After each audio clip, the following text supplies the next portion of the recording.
Good morning students. Hi, केम छो? I hope के दरेक विद्यार्थी घरे व्यवस्थित रहता हशो, घरे सेफ हशो, पोताना परिवार साथे दरेक विद्यार्थी सेफ हशो छो ने? दरेक विद्यार्थी कोई तकलीफ नहीं ने? सरस, चालो दरेक विद्यार्थी आगळना विडियो लेक्चर्सनो व्यवस्थित अभ्यास करता हशो। केमिकल काइनेटिक्स चेप्टर्स में विडियो लेक्चर नंबर 3 में हूँ निकुंज मुछाळ तमारुं हार्दिक स्वागत करूँ छूँ। आगळना विडियो लेक्चर नंबर 2 में आपणे केमिकल काइनेटिक्स में शेनो अभ्यास कर्यो तो बाळको? तो कि यस, આપણે આગળ વિડિયો લેક્ચર નંબર 2 માં કેમિકલ કાઇનેટિક્સમાં વિકલનીય વેગ સમીકરણ અથવા તો વેગ અભિવ્યક્તિ કેવી રીતે થાય છે, વિકલનીય વેગ સમીકરણ કોને કહેવાય છે ને તેને રિલેટેડ એક્ઝામ્પલ્સ છે જુદા જુદા વેરિયસ ટાઈપના, અને કેવી રીતે તારવવું વિકલનીય વેગ સમીકરણ એની ચર્ચાઓ કરી હતી ને। આજે એના કરતાં પણ સૌથી અગત્યની બાબતો વિશે જેમ જેમ આગળ જઈએ છીએ એમ બધું જ ઇમ્પોર્ટન્ટ વસ્તુ આવતી જાય છે ને, એટલે આગળના બેઝ કોન્સેપ્ટ છે ક્લિયર કરતા જાજો। चलो स्टार्ट करिए आजना विडियो लेक्चर्स में। आजनो विडियो लेक्चर है આપણે એમાં વાત કરવાની છે, that is the order of reaction. प्रक्रियाक्रम शब्द विषय આપણે परिचित થવાનો છે, જે most IMP part of this chapter કહેવામાં આવે છે। बराबर, टाइटल આપણે આપશું प्रक्रियाक्रम। प्रक्रियाक्रम જેને કહેવાય છે इंग्लिश में order of reaction. Order of reaction बराबर है। रेट ऑफ रिएक्शन नहीं दोस्त, रेट ऑफ रिएक्शन એટલે કે પ્રક્રિયા દર। ऑर्डर ऑफ रिएक्शन प्रक्रियाक्रम जुदी वस्तु है, अगत्यनी वस्तु है। चेप्टर में अवारनवार आ शब्दों है तमारी साथे परिचित थवानो छे। चेप्टर पूरुं थशे त्यां पण आज शब्द तमारे बहु अवारनवार आवशे। नेक्स्ट चेप्टर्स में घणी जग्याए आवशे आ बधी वस्तु। बराबर, तो प्रक्रियाक्रम जे छे ए प्रक्रियाक्रम कोने कहेवामां आवे छे, एने मारे व्याख्यायित करवुं होय तो केवी रीते व्याख्यायित करी शकाय। बराबर, चालो तो व्याख्यायित आपणे सौ प्रथम करीए कि प्रक्रियाक्रमनी व्याख्या मारे जो आपवी होय तो शुं कहेवाय? तो कि कोईपण रासायणिक प्रक्रियाना कोईपण रासायणिक प्रक्रियाना विकलनीय वेग समीकरणना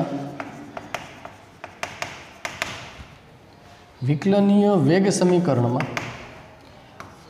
प्रक्रियकोनी सांद्रताना घातांकना कुल सरवाळाने ते रासायणिक प्रक्रियानो कुल प्रक्रियाक्रम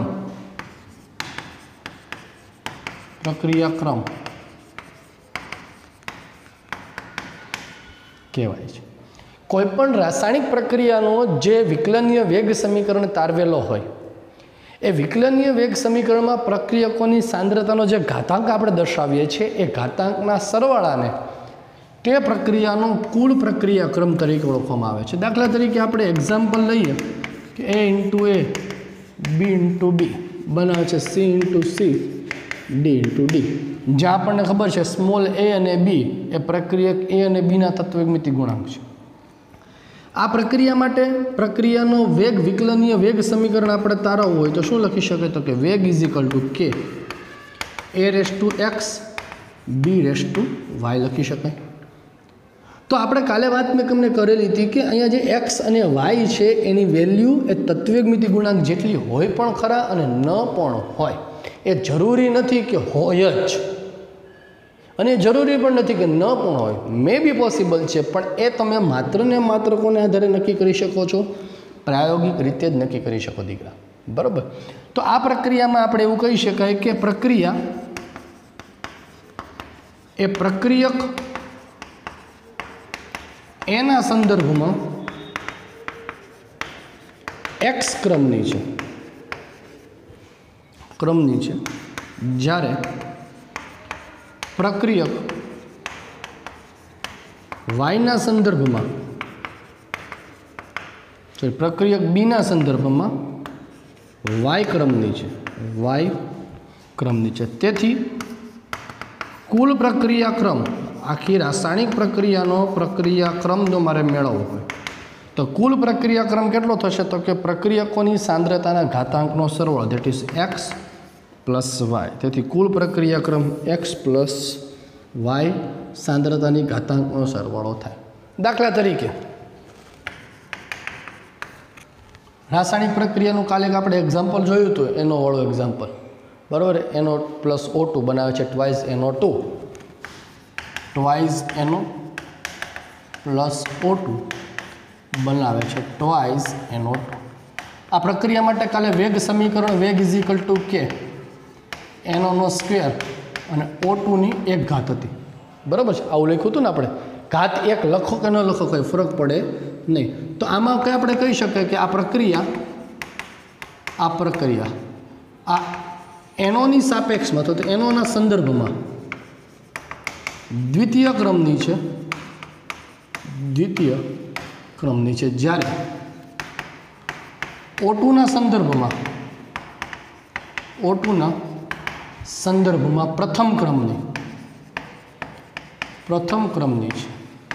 તેથી કુલ પ્રક્રિયાક્રમ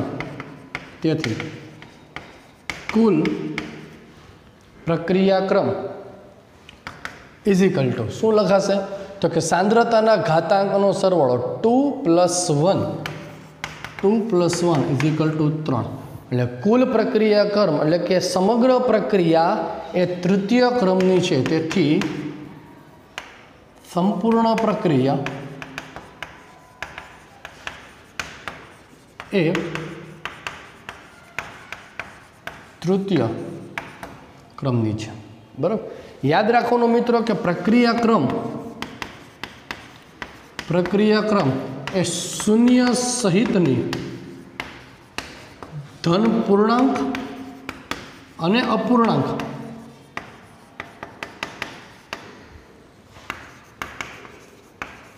હોય છે। કોઈપણ રાસાયણિક પ્રક્રિયા જે છે એ કોઈપણ રાસાયણિક પ્રક્રિયાનો પ્રક્રિયાક્રમ 0 પણ હોઈ શકે છે, ધન પૂર્ણાંક 1, 2, 3 પણ હોઈ શકે છે, ધન અપૂર્ણાંક 1/2, 3/2, 5/2 પણ હોઈ શકે છે। કોઈપણ પ્રક્રિયાનું સાંદ્રતા એટલે કે શૂન્ય ક્રમની પ્રક્રિયા એટલે પ્રક્રિયાનો વેગ એ તે પ્રક્રિયકની સાંદ્રતાથી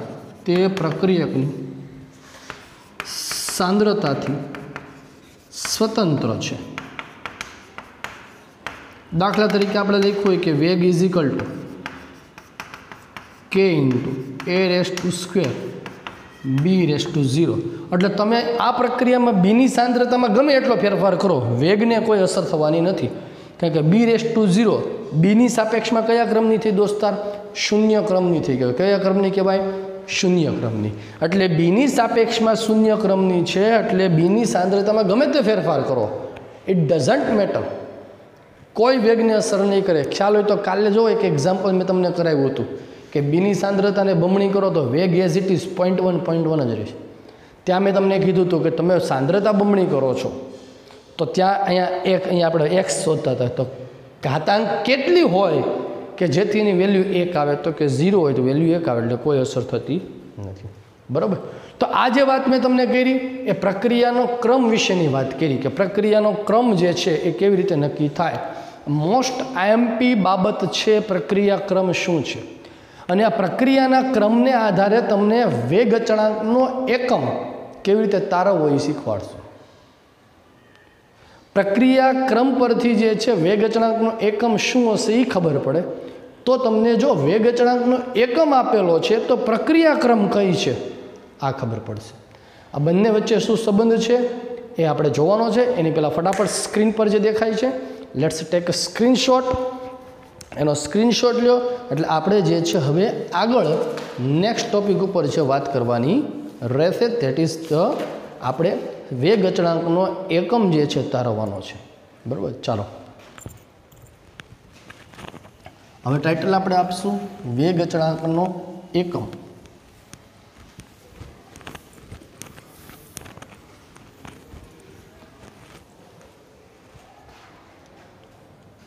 ટાઇટલ આપશું આપણે વેગ અચળાંકનો એકમ તારવો, બરાબર। ધારો કે કોઈ રાસાયણિક પ્રક્રિયા ધારો કે રાસાયણિક પ્રક્રિયા A into A, B into B, C into C, D into D છે. આ પ્રક્રિયા માટે પ્રક્રિયાનો વેગ is equal to K A raise to X B raise to Y લખાય. પ્રક્રિયાનો વેગ is equal to K A raise to X B raise to Y લખાય. આપણે વેગ અચળાંક K એનો એકમ તારવો છે એટલે આને કરતાં બનાવવા પડે. તેથી K ઇઝ ઇક્વલ ટુ શું લખાય? વેગના છેદમાં A raise to X B raise to Y. Clear છે દરેકને? કોઈ તકલીફ નથી આમાં. હવે જુઓ, વેગનું એકમ તમને ખબર છે. વેગનું એકમ શું થાય તો કે સાંદ્રતા પ્રતિ સમય, એટલે સાંદ્રતા ઇન્ટુ સમય ઇન્વર્સ. આમાં કોઈને પેટ દુખાવો ન હોવો જોઈએ. વેગનું એકમ આપણે આગળ તારવેલો છે, સાંદ્રતા ઇન્ટુ સમય ઇન્વર્સ. સમય તમે સેકન્ડ ઇન્વર્સ, મિનિટ ઇન્વર્સ લઈ શકો છો.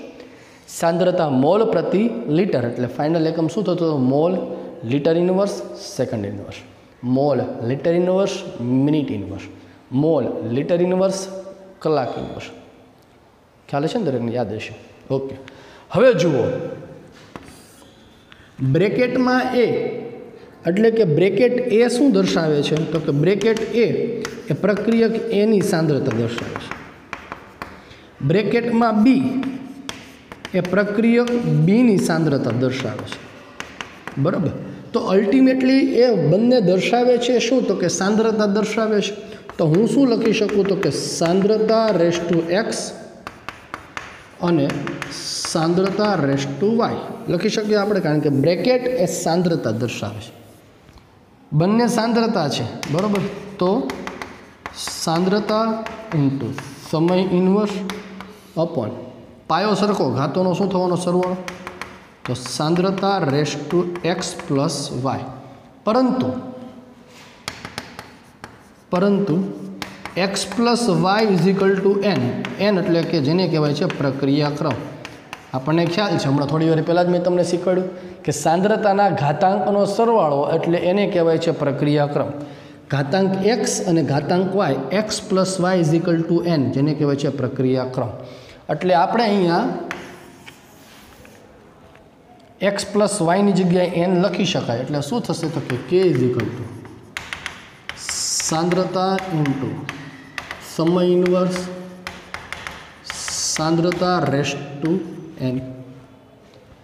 ઉપર સાંદ્રતાની 1 ઘાત છે, નીચે સાંદ્રતાની N ઘાત. N એટલે પ્રક્રિયાક્રમ છે. હું ફરી વાર રિપીટ કરું છું, N એટલે પ્રક્રિયાક્રમ થશે. આ ઉપર જાય તો શું લખાશે તો કે સાંદ્રતા ઇન્ટુ સાંદ્રતા માઇનસ N સમય માઇનસ 1. તો K ઇઝ ઇક્વલ ટુ સાંદ્રતા રેસ ટુ 1 માઇનસ N સમય માઇનસ 1. આ મોસ્ટ IMP બાબત છે. કોઈ પણ પ્રક્રિયા Nમા ક્રમની પ્રક્રિયાનો વેગ અચળાંકનો એકમ તારવવા માટે, Nમા ક્રમની પ્રક્રિયા માટેનો વેગ અચળાંકનો એકમ તારવવા માટે, એટલે આપણે અહીંયા હવે જોઈએ કે ભાઈ પ્રક્રિયાક્રમ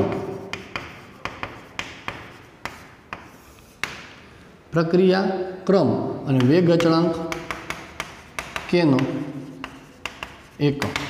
ધારો કે સાંદ્રતા છે,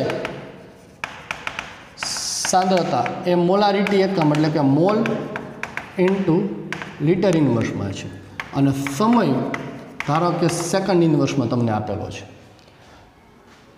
પ્રક્રિયાક્રમ N, ધારો કે પ્રક્રિયાક્રમ કોઈ પ્રક્રિયા માટે શૂન્ય ક્રમની છે. કયા ક્રમની છે? શૂન્ય ક્રમ. તો N બરાબર બેટા શું આવશે અહીંયા?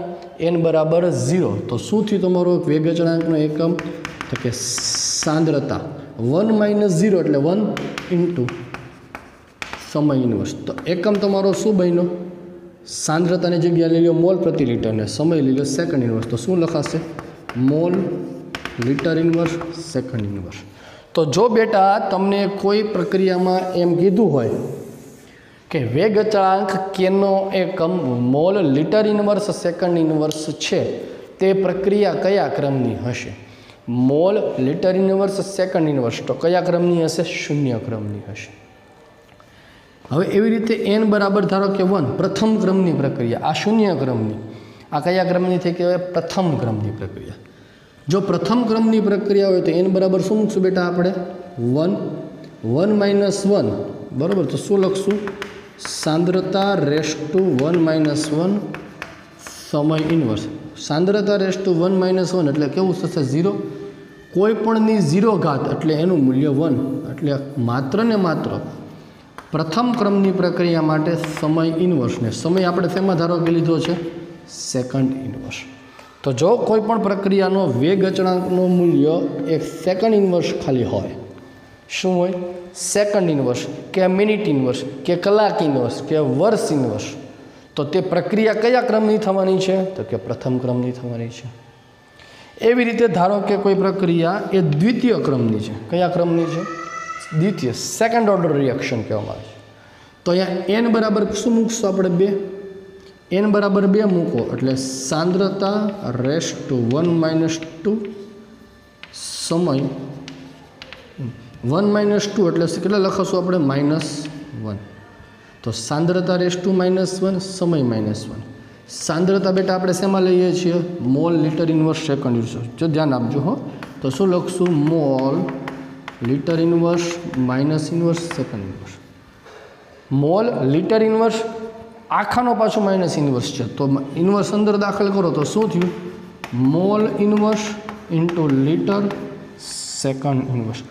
જો કોઈ પ્રક્રિયા માટેનો વેગ અચળાંક કેનો એકમ mall litre inverse mall inverse litre into second inverse છે, તો તે પ્રક્રિયા કયા ક્રમની થવાની છે? દ્વિતીય ક્રમની. આવી રીતે તમે જ્યારે આવો અને કોઈ પ્રક્રિયા એનમા ક્રમની હોય, તો આ તો સૂત્ર છે જ એનમા ક્રમની પ્રક્રિયા માટે. આ સૂત્ર તમને કોઈ જગ્યાએ MCQમાં પણ પૂછાય. જો કોઈ પ્રક્રિયા એનમા ક્રમની છે તો તેનો વેગ અચળાંકનો એકમ તારવો, અથવા વેગ અચળાંકનો એકમ શું આવશે? તો સાંદ્રતા રેસ ટુ 1 - n સમય -1. સાંદ્રતા બરાબર શું લેશું? મોલ લીટર ઇન્વર્સ લેશું. એટલે શું થશે એનમા ક્રમની પ્રક્રિયા માટે? તો લખી શકાય mall into litre inverse 1 - n second inverse થશે. ક્લિયર છે?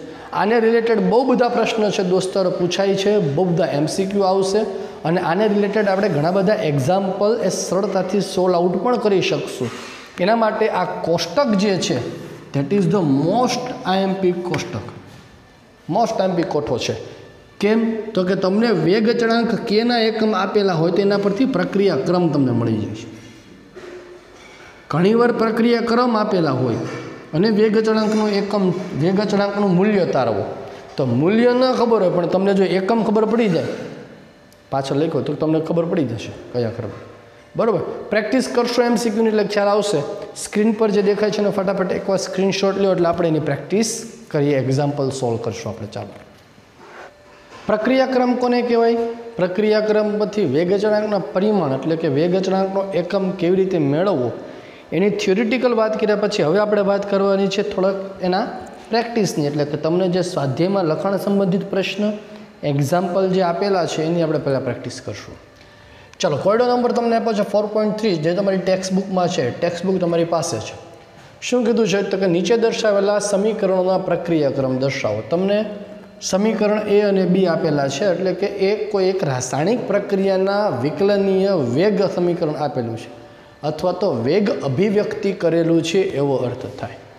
આ પ્રક્રિયા માટે જે છે પ્રક્રિયાક્રમ શોધવાનો છે. તો તમને ખ્યાલ છે કે પ્રક્રિયાક્રમ એ સાંદ્રતાના ઘાતાંકનો સરવાળો થાય. માટે એ પ્રક્રિયા માટે n એટલે કે પ્રક્રિયાક્રમ સાંદ્રતાના ઘાતાંકનો સરવાળો 1/2 + 3/2 1/2 + 3/2. સરેરાશ લસા આપણો 2 આવશે. 1 + 3 એટલે 4, એટલે કેટલા પ્રક્રિયાક્રમ તમારો? 2. એટલે કે સમગ્ર પ્રક્રિયા એ દ્વિતીય ક્રમની છે એવું કહેવાય. જ્યારે એના સંદર્ભમાં કેવું થશે? 1/2ના ક્રમની, બીના સંદર્ભમાં 3/2ના ક્રમની. બરાબર છે? ચાલો, બી માટે પ્રક્રિયાક્રમ n શું થશે? તો કે સાંદ્રતાના ઘાતાંકનો સરવાળો, એટલે શું થશે? 3/2 - 1. જો અહીંયા પ્રક્રિયા બી જે છે એ આના બીના સંદર્ભમાં માઇનસ છે. બરાબર? ઘણા એવા એક્સેપ્શન કેસ છે. મેં હમણાં થોડી વાર કીધું હતું કે પ્રક્રિયાક્રમ એ શૂન્ય સહિતની ધન પૂર્ણાંક અને અપૂર્ણાંક જ હોય, પણ ઘણા એવા અપવાદ છે કે જેમાં પ્રક્રિયાક્રમ જે છે એ માઇનસ ઋણ મૂલ્ય હોય. આવું એક એક્ઝામ્પલ અહીંયા જોઈ શકો કે બીના સંદર્ભમાં કેવી થઈ કહેવાય, માઇનસ ક્રમ, -1ના ક્રમની થઈ કહેવાય. તો કુલ પ્રક્રિયાક્રમ એટલે બંનેનો સરવાળો, પણ આ તો માઇનસ છે. 3/2 -1, 3/2 એટલે કેટલા થશે, 1.5. 1.5 - 1 એટલે 0.5, 1/2. એટલે ટોટલ પ્રક્રિયાક્રમ એ માટે કેટલો ગણાશે, દ્વિતીય ક્રમની, જ્યારે બી માટે 1/2ના ક્રમની થશે. ઓકે, ચાલો હવે શું કીધું છે તો કે કોડિયા નંબર 4.4માં તમને પ્રક્રિયાના અચળાંકના એકમ પરથી પ્રક્રિયાનો ક્રમ જણાવો. એટલે કે અહીંયા તમને વેગ અચળાંકનું મૂલ્ય અને એનું એકમ આપેલું છે. Litre, mall inverse, second inverse, અહીંયા આપ્યું છે સેકન્ડ ઇનવર્સ. એના પરથી તમારે પ્રક્રિયાનો ક્રમ કયો છે તમારે શીખવાનું. તો એના માટે મેં તમને હમણાં થોડી વાર પહેલાં કોષ્ટક જે શીખવાડ્યું હતું આપણે આગળ, તે કોષ્ટક છે તમને આવડવું જોઈએ. બરાબર, તો તમે કોષ્ટક જોઈ શકો છો કે કોષ્ટકમાં તમને વેલ્યુ આપેલી છે. જો જે કયા કોષ્ટકમાં તમને આપેલી છે તે litre, mall inverse, second inverse, yes, તો એ આપેલી છે તમને દ્વિતીય ક્રમની પ્રક્રિયા થશે. તો કયા ક્રમની પ્રક્રિયા થઈ, આ તમારી દ્વિતીય ક્રમની પ્રક્રિયા. આ કોષ્ટક મિત્રો તમને આવડવું ખૂબ જરૂરી છે. જ્યારે સેકન્ડ ઇનવર્સ ફરીવાર કોષ્ટકમાં જુઓ, માત્ર સમય ઇનવર્સ, એ તો યાદ રહેવી છે. કયા ક્રમની પ્રક્રિયા માટે છે તો કે પ્રથમ ક્રમની પ્રક્રિયા, પ્રથમ ક્રમની પ્રક્રિયા માટે છે. બરાબર છે, સરળ એકદમ છે, કોઈ વધારે પડતું મગજ ચલાવવાનું છે નહીં.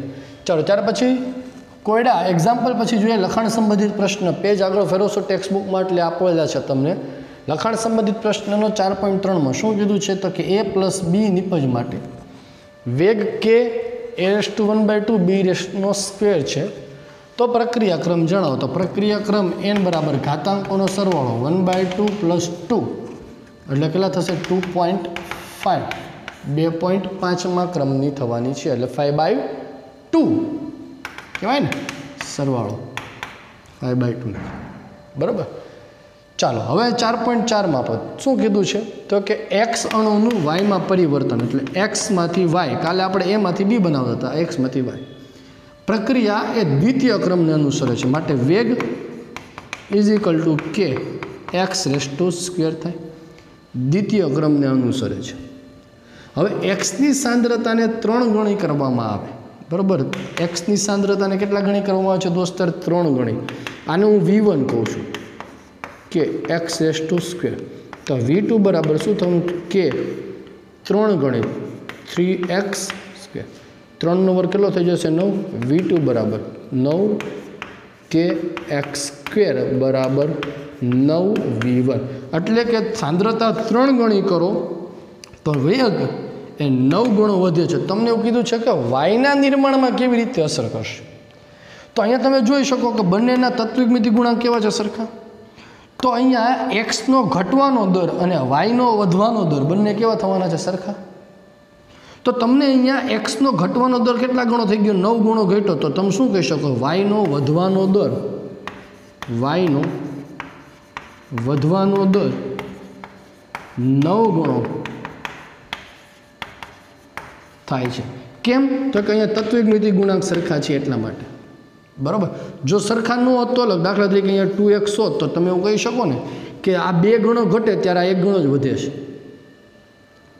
આ 2 ગણો ઘટે ત્યારે આ 1 ગણો વધે છે. બરાબર, તો એના પરથી તમે ત્રિરાશિ મૂકી શકો, 2 ગણા 1 ગણા 9 ગણા કેટલા, 9/2 4.5, 4.2 ગણો દર વધે છે એવું કહેવાય. પણ અહીંયા તત્વિક મિતિ ગુણાંક 2 સરખા છે એટલે આપણે કોઈ વધારે પડતી મગજમારી ઉતરતા નથી. જોકે આની કાલે વધારે પ્રેક્ટિસ કરી હતી એટલે ખ્યાલ હશે. હવે સ્વાધ્યાયમાં 4.1નો એટલે સ્વાધ્યાયમાં જુઓ તમને 4.1 પહેલું જ એક્ઝામ્પલ આપેલું છે, જેમાં તમને જુદા જુદા 5 એક્ઝામ્પલ આપેલા છે. હું પહેલું એક્ઝામ્પલ તમને અહીંયા કરાવું છું, બાકીના 4 તમારે હોમવર્કમાં જાતે કરવાના છે. બરાબર, અને ન આવડે તો મને પૂછજો. શું કીધું છે તો તમને પ્રક્રિયા આપેલી છે, અને પ્રક્રિયા માટે પ્રક્રિયાક્રમ અને કેના પરિમાણ એટલે કે એકમ તારવાનો છે. તો પ્રક્રિયાક્રમ એટલે n, આ પહેલું ઉદાહરણ આપેલું છે કે થ્રાઇઝ NO માંથી N2O બને છે. બરાબર, N2O બનાવે છે. બરાબર છે. તો આ પ્રક્રિયા માટે તમારે કે એનો સ્ક્વેર આપેલો છે। આ પ્રક્રિયા કોઈ કામની નથી, આપણે તો આ કામનો અભિવ્યક્તિ તમને કરી દીધી છે। વેગ કે ઇન્ટુ એનોનો સ્ક્વેર, પ્રક્રિયાક્રમ એ સાંદ્રતાના ઘાતાંકનો સરવાળો માત્ર એક જ છે, એટલે પ્રક્રિયાક્રમ કયા ક્રમની થવાની છે? દ્વિતીય ક્રમની। અને દ્વિતીય ક્રમની પ્રક્રિયા માટે વેગ અચળાંકનું એકમ આપણને ખબર છે, સાંદ્રતા કેમાં લેવાની છે? Mall litre inverse, 1 - n second inverse. જો સમય તમને ન કીધો હોય દોસ્ત તો અહીંયા ખાલી સમય ઇન્વર્સ લખી શકો, આપણે સેકન્ડ ઇન્વર્સ સમય છે એવું લઈ લેવાનું। n બરાબર કેટલા મૂકીશ તું? n બરાબર 2, 1 - 2 એટલે -1 અંદર દાખલ થાય તો શું થશે? Mall inverse litre into second inverse. જો અહીંયા આવ્યું હતું કે નહીં? Litre mall inverse second inverse, litre mall inverse second inverse, તો કયા ક્રમની પ્રક્રિયા થઈ? દ્વિતીય ક્રમની પ્રક્રિયા થઈ। એટલે જો તમને ડાયરેક્ટ આ એકમ ન યાદ રહેતો હોય તો તમે મેં કર્યું એ પ્રમાણે આ રીતે 1 - n ની કિંમત મૂકતા જાઓ, શોધતા જાઓ। એટલે આ સમીકરણ તમારા માટે મોસ્ટ આઈએમપી છે, યાદ રાખવાનું, જેથી કરીને તમે કોઈ પણ ક્રમની, કારણ કે તમારે આગળ જશો એમાં તમારે અપૂર્ણાંક આવશે। ત્રીજું ચોથું એક એક્ઝામ્પલ છે એમાં 3/2 છે પ્રક્રિયાક્રમ, તો અહીંયા શું મૂકવાનું? 3/2 કરશો એટલે આવડશે। ક્લિયર છે? તો આ પ્રક્રિયાક્રમને રિલેટેડ આપણે ઘણા બધા એક્ઝામ્પલ્સ છે જોયા। આ સિવાય તમારી પાસે વર્કશીટ આવશે, એમાં પણ તમને એક્ઝામ્પલ આપેલા છે। પ્રેક્ટિસ કરશો એટલે તમારો વધારે કોન્સેપ્ટ ક્લિયર થશે। ઓકે, ચાલો, તો પ્રક્રિયાક્રમની બધી વાતો અહીંયા પૂરી થઈ। નેક્સ્ટ હવે હું વાત કરું છું બહુ જ અગત્યની વાત, થિયરિટિકલ પ્રશ્ન અગત્યનો એવો આણ્વિકતા વિશેની ચર્ચા કરશું। એની પહેલાં ફટાફટ સ્ક્રીન પર જે દેખાય છે પ્રક્રિયાક્રમ વેગ અચળાંકના પરિમાણ વિશેના એક્ઝામ્પલ જોયા પછી now one of the most important theory for board exam, પ્રક્રિયાની આણ્વિકતા વિશે ટૂંકનો લખો આવો 3 માર્ક્સનો બોર્ડની પરીક્ષામાં પ્રશ્ન પૂછાઈ શકે છે। એટલે થિયરિટિકલ પ્રશ્ન પૂછવા માટે અગત્યનો પ્રશ્ન એવી આપણે આણ્વિકતા, જેને કહેવાય છે મોલેક્યુલારિટી ઓફ રિએક્શન, પ્રક્રિયાની આણ્વિકતા। તો મિત્રો, પ્રક્રિયાની આણ્વિકતા જે છે એ રાસાયણિક પ્રક્રિયાનો એક વિશિષ્ટ ગુણધર્મ છે। રાસાયણિક પ્રક્રિયાનો વિશિષ્ટ ગુણધર્મ છે। વિશિષ્ટ ગુણધર્મ એટલા માટે છે કે માત્ર પ્રારંભિક પ્રક્રિયાઓ માટે જ, પ્રારંભિક પ્રક્રિયા માટે વ્યાખ્યાયિત છે। માત્ર ને માત્ર પ્રારંભિક પ્રક્રિયાઓ માટે જ આણ્વિકતાને તમે દર્શાવી શકો છો, જટિલ પ્રક્રિયાઓ માટે વ્યાખ્યાયિત કરી શકાય નહીં। તો પ્રશ્ન એ ઉપસ્થિત થાય કે પ્રારંભિક પ્રક્રિયા કોને કહેશું? તો કે જે પ્રક્રિયા એક જ તબક્કામાં પૂર્ણ થાય તેને પ્રારંભિક પ્રક્રિયા કહેવાય। એટલે સીધું જ પ્રક્રિયક અને નિપજ ભેગા કરો, પ્રક્રિયક જુદા જુદા ભેગા કરો એટલે નિપજ બની ગઈ। દાખલા તરીકે તટસ્થીકરણની પ્રક્રિયા, NaOH + HCl કરો એટલે NaCl તરત બની ગયું, એમાં કોઈ વાયા થઈને પ્રક્રિયા ન આવે। ઘણી પ્રક્રિયાઓ એવી હોય કે જેમાં દેખાતી તમને તરત નિપજ બનતી પણ ડાયરેક્ટ નિપજ ન બનતી, એ બાયપાસ થઈને આવતી। એટલે આમ જોવા જાઓ તો આ એક્સપ્રેસ અને પેલી લોકલની વસ્તુ છે। એક્સપ્રેસ હોય એવું સીધું સ્ટાર્ટિંગ પોઈન્ટ અને એન્ડ પોઈન્ટ, જ્યારે લોકલ હોય શું કરે તો કે વાયા ગામડામાં ફરીને આવતી હોય। બસ આવે ને આપણે એસટી બસ, સુરતથી અમદાવાદની એસટી બસ 2 પ્રકારની આવે, એક લાલ બોર્ડવાળી આવે ને એક કાળા બોર્ડવાળી આવે। લાલ બોર્ડવાળી ટ્રેન છે એ શું છે? બસ શું છે? ડાયરેક્ટ સુરતથી ઉપડે અમદાવાદ, બરોડાથી અમદાવાદ, વચ્ચે ક્યાંય બધા સ્ટોપમાં આવે। જ્યારે કાળા બોર્ડવાળી છે શું કરે તો કે એ સુરતથી ઉપડે પહોંચે અમદાવાદ પણ ડાયરેક્ટ ન પહોંચે, એમ ફરતી અંદર જઈને ગામડે થઈને અંદર આવે, 2 દીએ પુગાડે। આ બે વચ્ચેનો ડિફરન્સ છે, બરાબર? તો રાસાયણિક પ્રક્રિયાઓમાં પણ એવી પ્રક્રિયાઓ કે જે direct destination start two and, એટલે કે એક જ તબક્કામાં પૂર્ણ થતી હોય એને પ્રારંભિક પ્રક્રિયા કહેવાય। જ્યારે એક કરતાં વધુ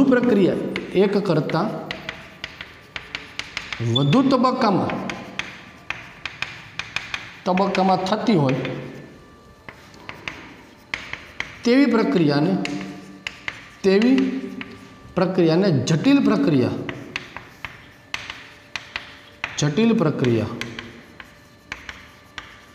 કહેવાય છે, બરાબર છે? જટિલ કોમ્પ્લેક્સ રિએક્શન જે વાયા હોતી મેં કીધું પ્રમાણે। તો આણ્વિકતા કોઈ પણ પ્રક્રિયાની માત્ર ને માત્ર પ્રારંભિક પ્રક્રિયાઓ માટે જ વ્યાખ્યાયિત કરી શકાય, જટિલ પ્રક્રિયાઓ માટે વ્યાખ્યાયિત નથી કરી શકાતી। તો પ્રક્રિયાની આણ્વિકતા એની વ્યાખ્યા મારે આપવી હોય તો શું આપવું? પ્રક્રિયાની આણ્વિકતા વિશે વ્યાખ્યા લખવી હોય તો શું કરી શકાય? તો કે ભાઈ પ્રારંભિક પ્રક્રિયામાં ભાગ લેતા પ્રક્રિયકોના અણુ કે પરમાણુ કે આયનો કે જે એકબીજા સાથે અથડાઈને નિપજમાં રૂપાંતરણ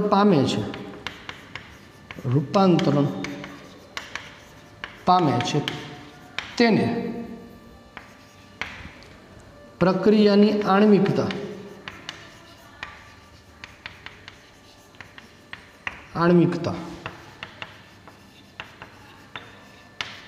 કહેવાય છે.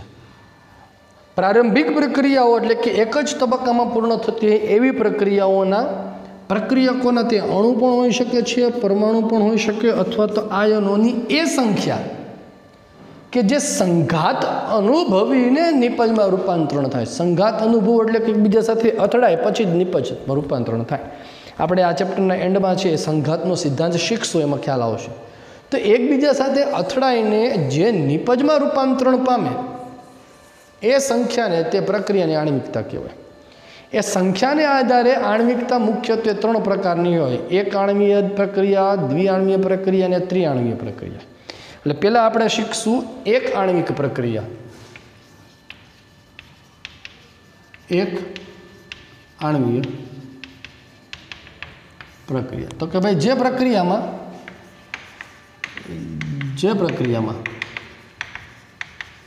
પ્રક્રિયકનો એક જ અણુ નિપજમાં રૂપાંતરણ પામે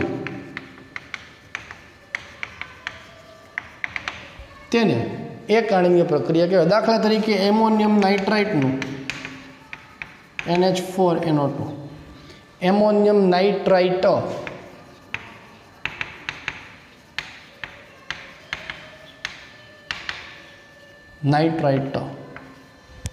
બરાબર, NO3 હોય તો નાઇટ્રેટ લખતો. એમોનિયમ નાઇટ્રાઇટનું વિઘટન તમે કરો એટલે એમાંથી તમને મળશે N2+2H2. તો આ પ્રક્રિયામાં એમોનિયમ નાઇટ્રેટનો એક જ અણુ ભાગ લે છે તો તેને એક આણ્વીય પ્રક્રિયા કહેવાય. એવી રીતે દ્વિઆણ્વીય પ્રક્રિયા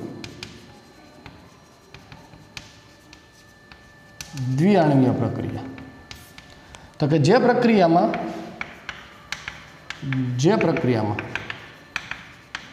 પ્રક્રિયકના બે અણુ નિપજમાં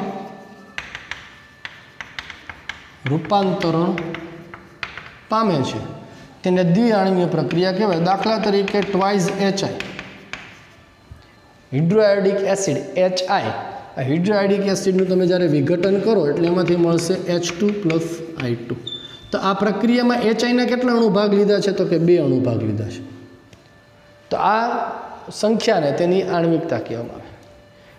એવી રીતે ત્રીજો પ્રકાર એ છે ત્રિઆણ્વીય પ્રક્રિયા.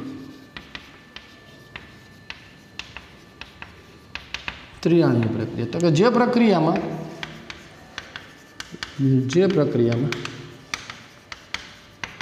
પ્રક્રિયકના 3 અણુ નિપજમાં રૂપાંતરણ પામે તેને ત્રિઆણ્વીય પ્રક્રિયા કહેવાય. દાખલા તરીકે ટ્વાઇસ NO+O2 બનાવે છે ટ્વાઇસ NO2. તો આ પ્રક્રિયામાં ટોટલ કેટલા અણુ ભાગ લે છે જુઓ તો NOના 2 અણુ અને O2ના 1 અણુ. તો આવી પ્રક્રિયા જે છે એને ત્રિઆણ્વીય પ્રક્રિયા કહેવાય. હવે ખાસ નોંધ જે છે રાખવાની છે એ યાદ રાખવા માટે નોંધ અગત્યની વસ્તુ પરીક્ષામાં લખવાની છે પ્રશ્નમાં. તો કે ભાઈ કઈ વસ્તુ યાદ રાખવાની? તો કે પ્રારંભિક પ્રક્રિયાઓ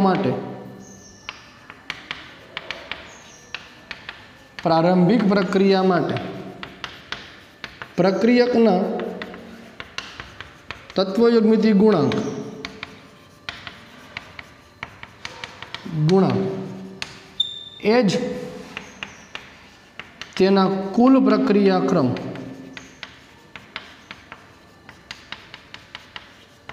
गणाय छे। तमने याद है तो काले मैं तमने एक एक्जाम्पल लख्યું तेमां लख्યું હતું प्रारंभिक प्रक्रियाओं माटे। याद आव्या छे? काले एक एक्जाम्पल में हतुं। मैं तमने एवुं कीधुं नेक्स्ट लेक्चर में हूँ तमने समझाव्युं। तो प्रारंभिक प्रक्रियाओं जे होय आ बधी प्रारंभिक प्रक्रियाओं छे दीकरा। तो आनो प्रक्रियाक्रम ए जेनो तत्विक मिति गुणांक थाय तो आनो घातांक केटलो थशे 1 प्रथम क्रम, आनो घातांक केटलो थशे 2 द्वितीय क्रम, आनो घातांकनो सरवाळो केटलो थशे 2 ने 1 3 तो तृतीय क्रम। तो एनो अर्थ शुं थयो कहेवाय तो के एक आणवीय, द्विआण्वीय અને ત્રિઆણવીય પ્રક્રિયા માટે આણ્વિકતા અને પ્રક્રિયાક્રમ સમાન થાય છે। एक आणवीय, द्विआणवीय અને ત્રિઆણવીય આવી પ્રક્રિયાઓ માટે પ્રક્રિયાક્રમ અને આણ્વિકતા બંને સમાન જ થવાની છે। बराबर है। तो आ प्रारंभिक प्रक्रियाओं माटेनी बात करी कि जेमां एक ज तबक्कामां निपज में रूपांतरण थती होय एवी प्रक्रियाओं माटे आण्विकताने व्याख्यायित करी शकाय छे। पण आण्विकता तो मुख्यत्वे दरेक प्रक्रिया माटे रजू थाय छे। जटिल प्रक्रिया माटे पण आण्विकता होय ज छे, पण तमे एने आ मेथडथी एने रिप्रेजेंट न करी शको कि घातांक जे छे प्रक्रियाकना अणुओनी संख्या 2 ने 1 3 आमां 2 ने 1 एम न थाय। मोटा भागे प्रारंभिक प्रक्रियाओ जे होय एनी आण्विकता 3 सुधी ज होय, 3 थी वधारे आण्विकता एनी संभवित नथी। तो आवी जटिल प्रक्रियाओ माटे आण्विकता केम शोधवी ए हूँ तमने समजावुं। एनी पहेला एक स्क्रीन पर जे देखाय छे एने स्क्रीनशॉट लईने तमारी नोटबुक में नोंधी नाखजो जेथी तमने आगळ काम आवे, लखवामां काम आवशे। बराबर। हवे एक एक्जाम्पल तमने समजावुं कि सपोज के पोटेशियम क्लोरेट KClO3 आ पोटेशियम क्लोरेट जे छे ए पोटेशियम क्लोरेटनी प्रक्रिया FeSO4 नी हाजरी में ferrous sulphate acidic ferrous sulphate साथे करो एटले एमांथी तमने मळशे पोटेशियम क्लोराइड प्लस Fe2SO4 रूपांतरण थशे ने वत्ता 3H2 बने। आ प्रक्रिया है। तो तमे जो आ प्रक्रियानी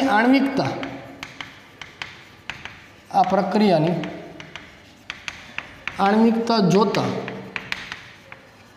10 लागे छे। गणो जो 6 ने 3 9 ने 1 10 जे शक्य नहीं, कारण के आ प्रक्रिया जटिल प्रक्रिया है। जटिल प्रक्रिया है। क्यारे 10 अणु एकबीजा साथे અથડાઈને निपज में रूपांतरण पामे एक तबक्कामां पॉसिबल नहीं। एटले एक आणवीय, द्विआणवीय, त्रिआणवीय सुधी ज प्रक्रियाओ प्रारंभिक गणाय, एना करता वधु आणविकता जाए तो ए प्रारंभिक न गणाय, ए जटिल पण होई शके।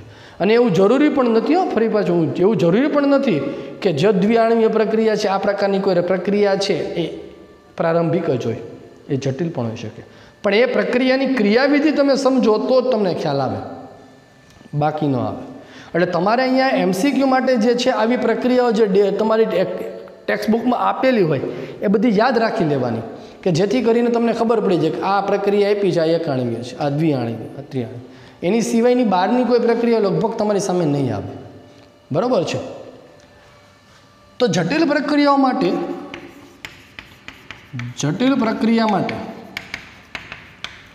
माटे प्रक्रियानो सौथी धीमो तबक्को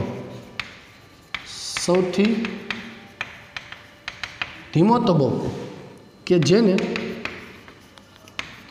वेग निर्णायक तबक्को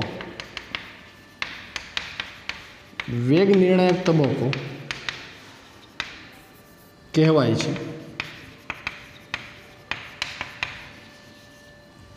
तेनी आणविकता ए समग्र प्रक्रियानी आणविकता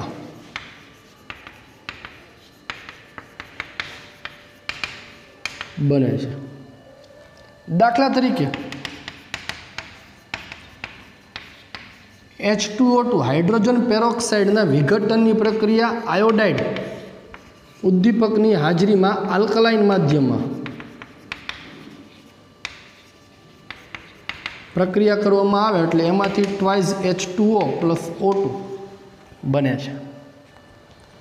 આ પ્રક્રિયા જે છે આ પ્રક્રિયા માટે તમે જો વેગ સમીકરણ લખો તો -1/2 dH2O2/dt is equal to K H2O2 I - 1 લખી શકાય। ટેક્સ્ટ બુકમાં અહીંયા તમારે ભૂલ છે 1/2 નથી એવું 1/2 આવશે। તો આ પ્રક્રિયા માટે તમે જુઓ તો પ્રક્રિયા એ H2O2ના સંદર્ભમાં પ્રથમ ક્રમની છે, જ્યારે આયોડાઇડ આયનના સંદર્ભમાં પ્રથમ ક્રમની। તેથી કુલ પ્રક્રિયા ક્રમ n = 1 + 1 = કેટલા થશે 2 દ્વિતીય ક્રમની પ્રક્રિયા। એટલે આમ જોતા લાગે છે પ્રક્રિયા દ્વિતીય ક્રમની છે, કારણ તો કે H2O2 નો સ્ક્વેર કરો એટલે દ્વિતીય ક્રમ થાય, પણ પ્રાયોગિક રીતે તમે જોવા જાઓ છો તો માત્ર ને માત્ર H2O2 નહીં પણ I- ઉપર આધાર રાખે છે। એટલે H2O2 નો એક ઘાત છે, આયોડાઇડનો પણ એક ઘાત છે। તો આ પ્રક્રિયા જે છે એ પ્રક્રિયા જટિલ પ્રક્રિયા છે, આ કોઈ પ્રારંભિક પ્રક્રિયા નથી દીકરા। તો આ પ્રક્રિયાના સંદર્ભમાં તમારે અહીંયા જટિલ પ્રક્રિયા છે એટલે એના માટે તમારે એનો વેગ નિર્ણાયક તબક્કો જોવો પડે, એટલે પ્રક્રિયાની ક્રિયાવિધિ તમારે જોવી પડે। તો પ્રક્રિયાની ક્રિયાવિધિ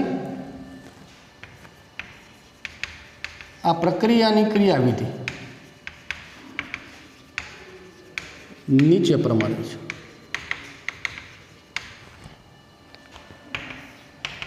H2O2 પ્રક્રિયા કરે છે અને બનાવે છે H2O પ્લસ IO - 1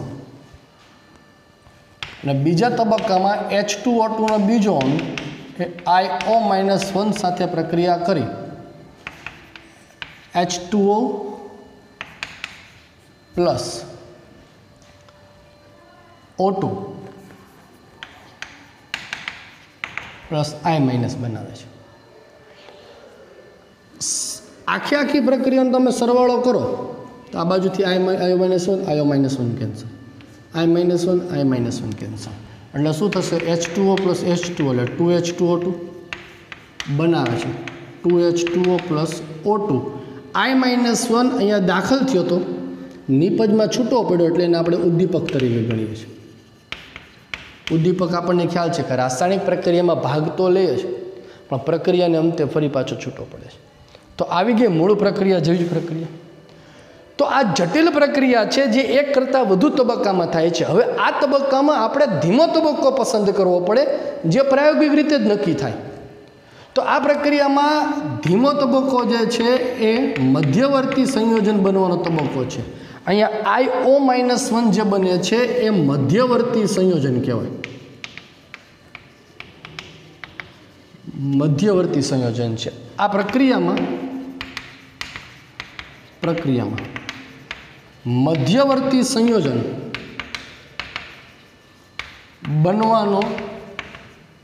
બનવાની પ્રક્રિયા એ ધીમી પ્રક્રિયા છે, તેથી તેને વેગ નિર્ણાયક તબક્કો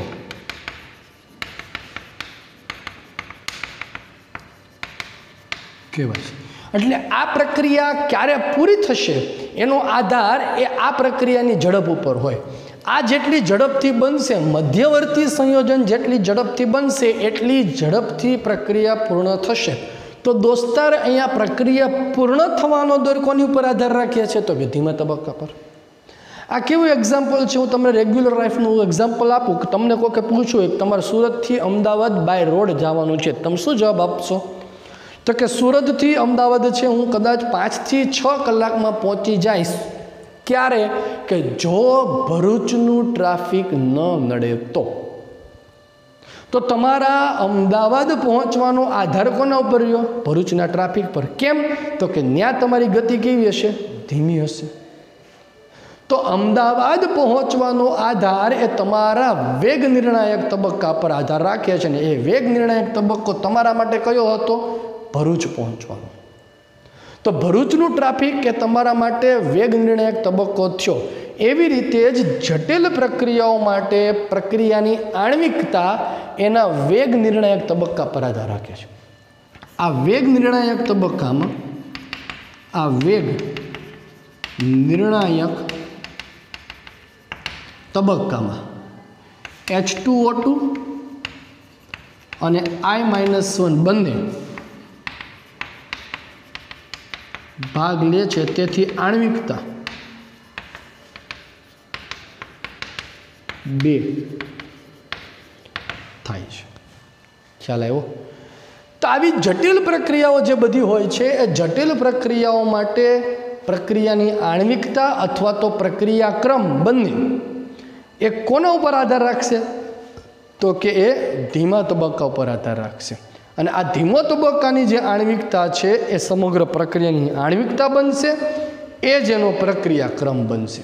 ધીમા તબક્કાની આણ્વિકતા એ જ પ્રક્રિયાક્રમ બનશે. એટલે આની આણ્વિકતા 2 છે તો પ્રક્રિયાક્રમ પણ કેટલો થયો? એનો 2 થયો. જો